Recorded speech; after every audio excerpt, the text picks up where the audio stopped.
하는 일에 흥미를 잃게 되고 하는 일에 동기를 잃게 되고 외부적인 칭찬만을 바라지 내부적으로 성취는 장기적으로 방해할 가능성이 있죠. 그렇다면 공부는 어떻게 해야 잘할 수 있을까요?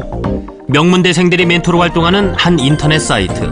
그들은 후배들에게 다음과 같은 조언을 남겼습니다.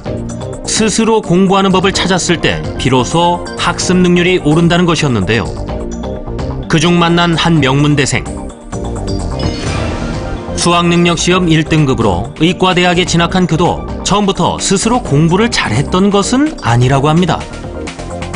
그냥 어머니께서 학원 보내주신 거 그냥 시키는 대로 그냥 다니기만 했고요. 그때는 그냥 기계적으로 아무 생각 없이 다녔던 것 같아요. 어느 날 스스로 하는 공부의 중요성을 이야기해준 한 선배. 이후 그는 학원을 끊고 혼자 공부하는 것에 집중했다고 합니다. 떠밀려서 가게 된 사교육은 저는 전혀 도움이 되지 않다고 생각합니다. 자기가 이 공부를 왜 해야 되는지 명확한 이유를 먼저 갖는 것, 그런 것이 가장 중요하다고 생각합니다. 자기주도 학습법. 학습자 스스로 학습에 참여 여부와 목표를 설정하고 그 방법도 스스로 결정해 공부하는 것을 말합니다. 서울대생을 대상으로 한 설문조사에서도 자기주도 학습이 학습 성취에 가장 큰 영향을 줬다고 하는데요. 그렇다면 자기주도 학습법은 어떻게 만들어지는 것일까? 사교육 없이 과학고등학교에 합격한 양효원 군을 찾아갔습니다. 그런데 제작진 특이한 점을 발견했습니다. 효원 군의 동생인 효빈이도 우수한 성적을 거두고 있었는데요. 대체 어떻게 교육을 시킨 걸까요? 어머니에게 여쭤봤습니다. 어릴 때부터 이렇게 점차적으로 습관이 형성이 돼야 된다고 생각을 하고 그렇게 해왔기 때문에 제가 따로 이 아이들한테 뭐 이렇게 해라 저렇게 해라 뭐 이거는 전혀 없어요.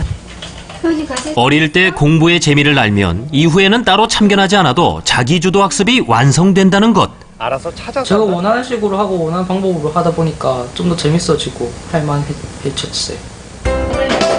첫째, 둘째 아들과 같은 육아법으로 키우는 셋째 아들 효준이를 통해 자녀의 자기주도 학습 교육법을 알아보기로 했습니다. 이제 7살이 된 효준이 동화책 읽기에 바쁜 모습인데요. 그래서 이 남쪽 타고 갔더니 이거 준다.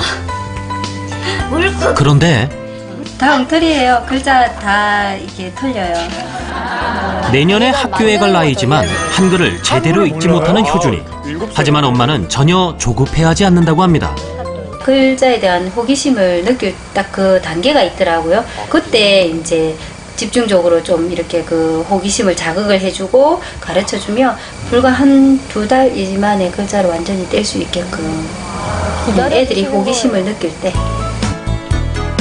아이가 배우고 싶을 때까지 기다리는 것이 가장 중요한 자기주도 학습 교육법이라고 합니다. 그리고 중요한 방법 또 하나. 왕창 사주면 부담스럽겠지만 조금씩 늘려줬을 때 새로운 게 들어왔잖아요. 그럼 거기 새로운 거에 대해서 애들이 관심을 갖더라고요.